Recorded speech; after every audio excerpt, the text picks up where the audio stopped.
Depression भी है बेटे को और शुगर भी है, सोराइसिस भी है। जी, अस्सलाम वालेकुम।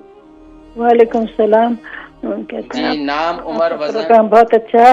ये मेरा बेटा है, वो है ना, बहुत डिप्रेसिंग भी है, उसको वो एंजाइनी भी है, और क्या बोलता है, 2-3 रकम की बीमारियां, और शुगर भी है, और इसको ना सरासर बहुत वो खुजली करता है। ऐसा कोई खाने की चीज, वो क्रीम है कुछ डॉक्टर लोग देते हैं, वो कुछ नहीं लगाता है, बहुत मुश्किल से अच्छा, ये बताइए कि लगाता है। उम्र कितनी है, क्या नाम है बेटे का? 48 है, अर्जुमन है उसका नाम। अंजुमन, माशाल्लाह, नाम तो बड़ा प्यारा है। अंजुमन की वज़न कितना है अंजुमन का? 11 स्टोन होगा। 11 स्टोन। डिप्रेशन कितना अरसे से?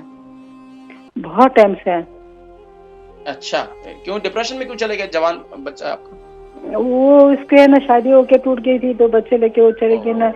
और उसको मैं समझ कोई सकता हूँ, मैं बताए, समझ ऑटिज्म भी है, पता नहीं मुझे, कोई समझ नहीं पड़ रही मैं है। जिक्र करता हूँ, प्रोग्राम देखे, मैं जिक्र करता हूँ इंशाल्लाह, ठीक है? ये आप अल्लाह तबारक और व कुछ तआला आपको खाने का सुकून अता। बता के, इस तरह से वो बहुत कुछ, सारे घर में चमड़ी होती है इसके घर। मैं जिक्र करता हूँ इंशाल्लाह खाने के लिए इंशाल्लाह, ठीक है? बहन है, उनके बेटे हैं अंजुमन, उनकी उम्र 48 है, वज़न उनका 11 स्टोन है, डिप्रेशन भी है बेटे को और शुगर भी है, सोराइसिस भी है। इसके अलावा वो बता रही थी कि खाने के लिए कुछ बतलाएँ। देखें, डिप्रेशन के लिए एक तो ख़ास तौर पर बच्चे को नमाज़ का पाबंद बनाएँ। बावदू रहने से इंशाअल्लाह डिप्रेशन काफ़ी दूर होता है। एक तो कोशिश ये करें कि बावदू का रहने का एहतमाम करवा लें।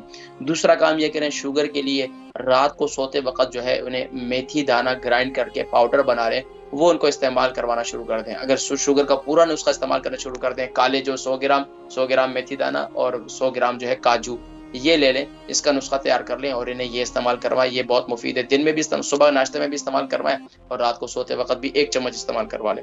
अच्छा, ऊपर सोराइसिस यानी पूरे जिस्म पर ख़ारिश वग़ैरह है, सोराइसिस वग़ैरह है, तो उसके लिए बेहतरीन ये है कि एक तो जब नहा लें, नहाने के बाद आप क्या करें, राई का पाउडर बना लें।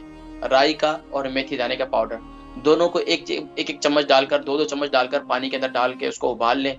इस पानी को अपने साथ ले जाएँ, छान लें और जब नहा लें, नहाने के बाद पूरे जिस्म पर ये पानी डाल दें, फिर तौलिया वगैरह का इस्तेमाल ना करें, एक काम। दूसरा काम ये करें कि इनको कहें कि अपने जिस्म पर ये मस्टर्ड ऑयल जो है, ये अपने जिस्म पर लगाएँ। और खाने के लिए क्या करें, खाने में ख़ास तौर पर इनको दिन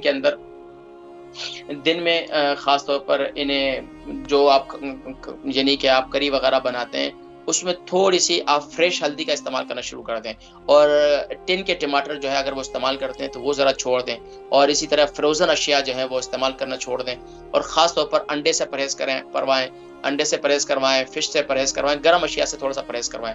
फ्रूट का इस्तेमाल ज़्यादा करें, पानी का इस्तेमाल ज़्यादा करें, बाकी कोई ज़्यादा ग़िज़ाओं का इस्तेमाल करने की ज़रूरत नहीं है। फ्रूट का इस्तेमाल बढ़ा दें, सलाद का इस्तेमाल बढ़ा दें, पानी का इस्तेमाल मेंटेन करें, बाकायदगी से ये तकरीबन दिन में 3 से 4 मरतबा छोटे पेशाब के लिए जाएँ, तो इससे इंशाअल्लाह इनकी सेहत काफ़ी बेहतर होना शुरू हो जाएगी इंशाअल्लाह। और कोशिश ये करें कि इनके रात को सोते वक़्त इनके पाँव के तलवों का मसाज हो जाए तो बहुत बेहतर है। हफ़्ते में फिर 2-3 दफ़ा इनके सर का मसाज भी हो जाए, तो इंशाअल्लाह इससे काफ़ी बेहतर हो। ज़ैतून का तेल सबसे बेहतरीन है मसाज के लिए।